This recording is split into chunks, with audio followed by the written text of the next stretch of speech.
Heibu Kyosuke joined the army to use his powers and help humanity. But soon, his most trusted superior received a predomination that Heibu would destroy the world and decided to shoot him. Managing to survive, Heibu decides to create a criminal esper organization called Pandra and destroy the world. Espers are people with super abilities divided into categories based on their strength. There are hundreds of thousands of level 1 to 3 espers around the world, but only 3% of the espers can reach level 4 or 7. Our story begins when we see a young child named Heibu Kyosuke boarding a boat to Japan. Upon arriving at his destination, he meets Tsubomi, a wealthy researcher who worked with his father. Heibu's father recently passed away and expressed his will for his son to live with his ex-colleague whom he trusted the most. He gets to meet Tsubomi's daughter called Fujiko. She quickly befriends him and starts acting as an older sister, making him feel more comfortable in this new unknown country that will be his new home.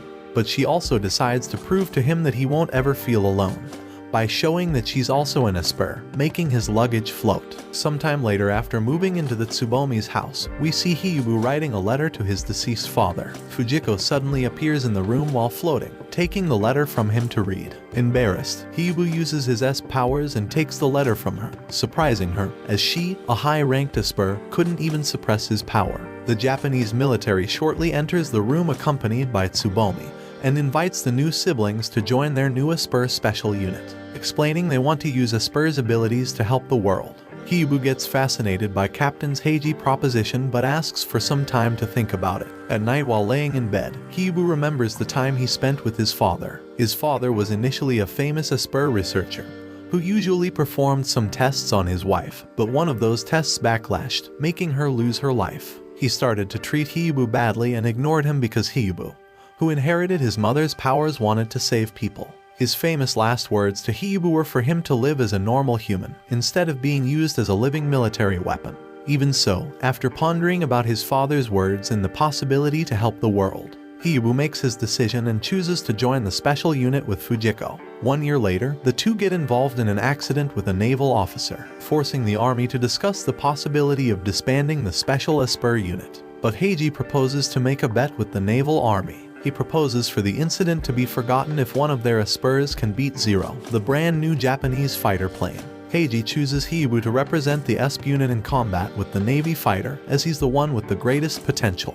But he struggles with training for the upcoming match, as his father's words keep coming back to his mind, haunting him. One of his colleagues tries to give him strategic advice to use another weapon in the match, but he refuses, pointing out that every fighter plane has the same weakness, its cockpit. In other words, he just needs to shoot his weapon once, at the pilot's head, scaring his colleague with his deadly eyes. On the day of the duel, Heibu finds out the pilot representing the Navy is the same one of the incident. The match begins, but Heibu has a hard time as his father's words keep coming to his mind. But he remembers Heiji's words about him having a gift to save people, and overcomes his fear. He evades the fighter plane attacks and wins the duel by shooting the cockpit. Just then, 3 dolphins show up and reach Heibu and the others through ESP and appeal for their assistance as a US submarine pursues them. One of the dolphins is killed by a torpedo. The ESP unit is able to save the other 2 and fend off the pursuer with the aid of the Navy fighter. However, before leaving, the dolphins warn Heibu about a grim fate waiting for him and his comrades. Years later, after Hiroshima was bombed by an atomic bomb, Heibu visits Heiji, the person he trusts the most, and the latter reveals that Japan will surrender and the majority of the ESP unit is dead.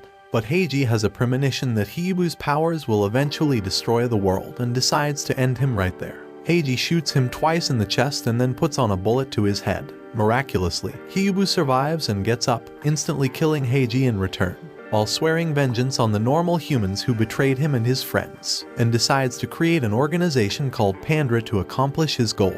Fast forward to several years later, Heibu became a level 7 Esper, while also being the strongest in the world. Over the past years, he's been mastering his ESP skills to the point of having several different abilities, from teleportation, hypnosis, fire, and a few others. We see him, who now has natural white-colored hair, destroying an entire army before turning himself into the authorities. While preemptively invoking his right to be silent and joking, he must wear a school uniform. He is then taken to a special Esper jail. Upon his arrival, Heibu encounters Andy Hinamiya, an Esper prisoner who strangely possesses no discernible special abilities. Heibu offers Andy the option to join Pandra after they cause some ruckus, and both are taken to solitary confinement. During lunchtime, the cook puts some drugs in Hiyubu's stew, but he notices it and gives the drug stew to Andy instead.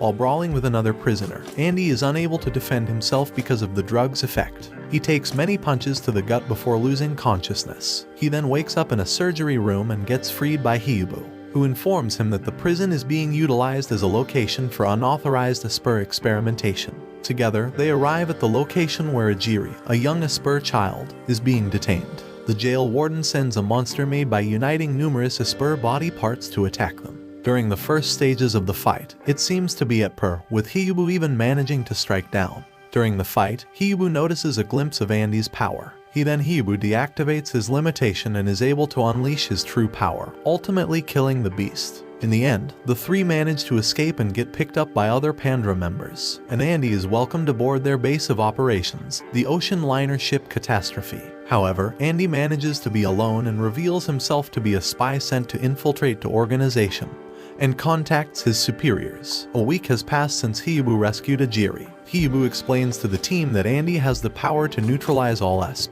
and that being close to someone who uses ESP powers might cause symptoms like migraines, nausea, or toothaches. Due to problems with Andy's background and the fact that they cannot read his mind with ESP powers, Magi is wary of him. But he cannot focus on investigating, as Pandra has a new mission to smuggle some weapons. They meet a mafia boss named Carlo, Hiyubu's friend from World War II.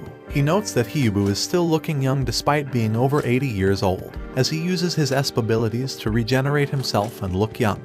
However, the mobsters they intended to trade with started to attack Pandra before they initiate the negotiations. Hiyubu gave orders to Andy to shoot Carlo if the signal is given, but when the signal is given, he is unable to fire. Knowing this in advance, Hiyubu hypnotizes Carlo's guards to kill each other. He then cuts off Carlo's head, revealing it to be a robot. Despite this fact, Hiyubu locates the real Carlos, whose is a high-level Esper since he is able to launch an assault on Hiyubu a street away. However, Hiyubu removes his limiter and quickly dispatches him. Hiyubu then gives Andy a limiter to lessen the impact of his ESP negating talents, making him more vulnerable to mind reading.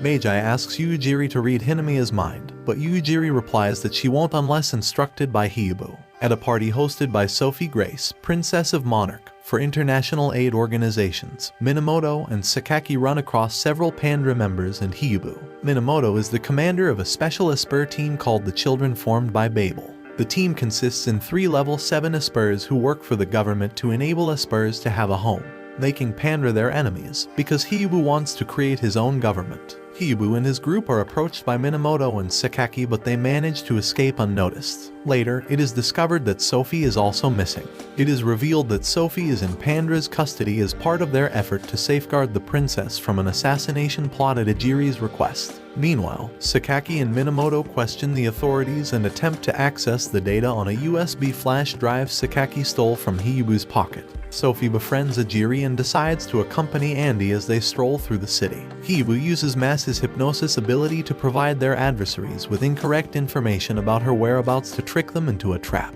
Meanwhile, the princess arrives at an abandoned orphanage and recalls meeting Ejiri as one of the orphans being fostered there before disappearing mysteriously. The mastermind of the assassination plot finds them and wants to kill her because she protects the Spurs. Still, Minamoto, who had previously identified the adversary by studying the papers, quickly takes the police with him. The criminal fires at Sophie, but Andy shields her by taking the bullet to the shoulder, and Hiyubu disarms him before he is taken into custody. Despite Sophie's promise to take care of Ejiri, she chooses to stay with Hiyubu and the others and bids her farewell. As the catastrophe reaches the coast of Japan, Andy is exploring the ship as he was ordered by his superiors. The ship is suddenly assaulted by Babel members who send the children to sneak aboard. Hiyubu goes after Kaoru, their leader, by himself. They start fighting, each attacking with their barrage, which seems to be evenly matched. Meanwhile, Andy gets captured by Ai and Shiho, who steal the ship's master key from the squirrel and use it to breach the catastrophe's central computer. Kaoru realizes that their goal has been met and stops fighting Hiyubu. He then heads to the ship to check on his team and regroup them.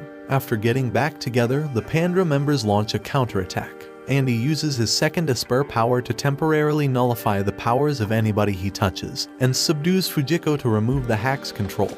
At the same time, the rest of the group diverts the children. In a desperate attempt to contain the catastrophe, Kaoru, Ai, and Shiho combine their abilities with their limiter's triple boost feature. Still, Heibu repels them when he opens his limiter and overpowers the triple boost. Heibu then deploys a field, allowing the ship to float on air and use spatial movement to flee. Andy is given the responsibility by Meiji, Momiji, and Yo to accompany Ejiri when they are called back while the catastrophe is being repaired. Heibu, in the meantime, sneaks into a Babel medical center to conduct some tests on his body. A birthday celebration is planned for Heibu back at the catastrophe. Almost all the members award him with presents except Andy, who says he didn't know about it and promises to bring something next year. This triggers Heibu to think about his medical results, which shows he has a limited amount of time remaining to live. Heibu tells the others that their next task is to steal a brand new ECM device created in the US. Andy then sends a message to his superiors, explaining Heibu's next course of action.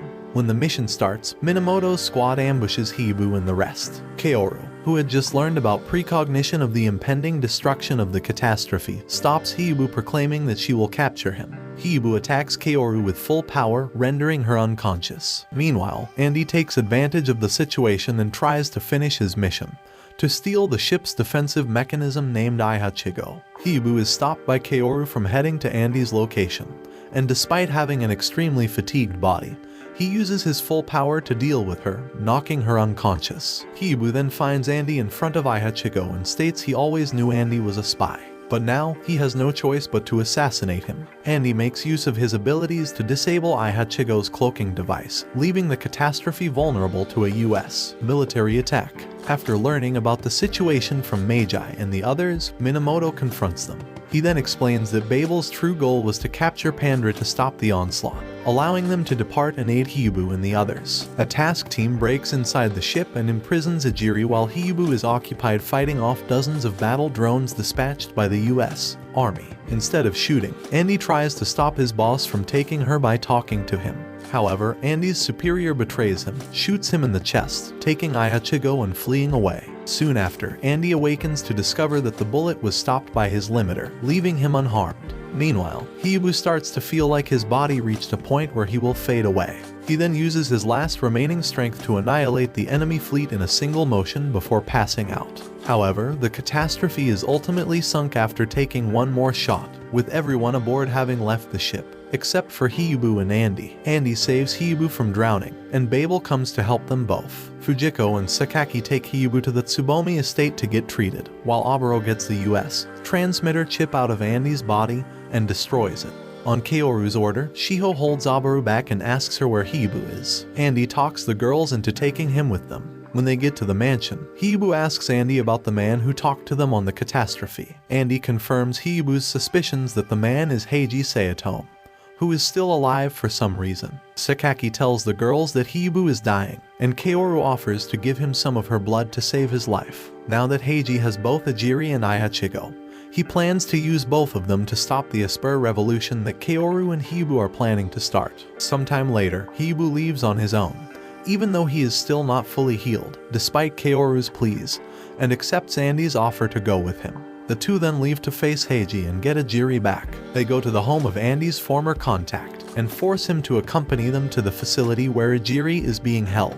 However, the agent manages to notify his friends about them in secret. The two reach there only to discover that Ejiri is no longer there, and after a brief talk with Heiji, who discloses his intention to use her to kill Kaoru. Finding themselves in an ambush, Andy and Heibu struggle to get away until the enemy catches them, but Meiji and the others are able to save them in time. The Pandra members gather once more. Heibu understands that Heiji's next target is Norman Green, the recently elected mayor who supports Esper protection measures, so they head to New York. When they arrive, they locate Ejiri. The team heads out to retrieve her, but she defeats Meiji, Momiji, and Yo while in some sort of trance. Andy manages to find her and follow her to the site of Green's inauguration, but gets restrained by the police. Luckily, Minamoto and Sakaki appear and save him. They tell him that they are working with the city to thwart Heiji's plot to have the new mayor slain by an Esper and change the future. Andy manages to stop Ejiri from attacking Green, but she unleashes a hypnotic trance that affects everyone else in the vicinity to spark a riot, except for Andy and his companions who didn't get affected. Heibu appears and approaches Ejiri to free her mind as the riot spreads throughout the city, but her hypnosis forces him to face his own delusions of the past. As a result, he unlocks his powers despite knowing that, given the state of his body, doing so could kill him. After successfully rescuing Ejiri, Hiyubu's powers start to go rampage, so he begs Andy to take her away before his powers destroy him. However, Andy is unmoved and utilizes his skills to control Hiyubu's abilities to save his life. Hiyubu eventually meets Heiji, who begs to kill him because his friends have already been arrested. But Hiyubu declines and chooses to punish him by wiping out all of his memories instead. After a brief discussion with Hiyubu, Andy resolves to forge his own path in life and bids farewell to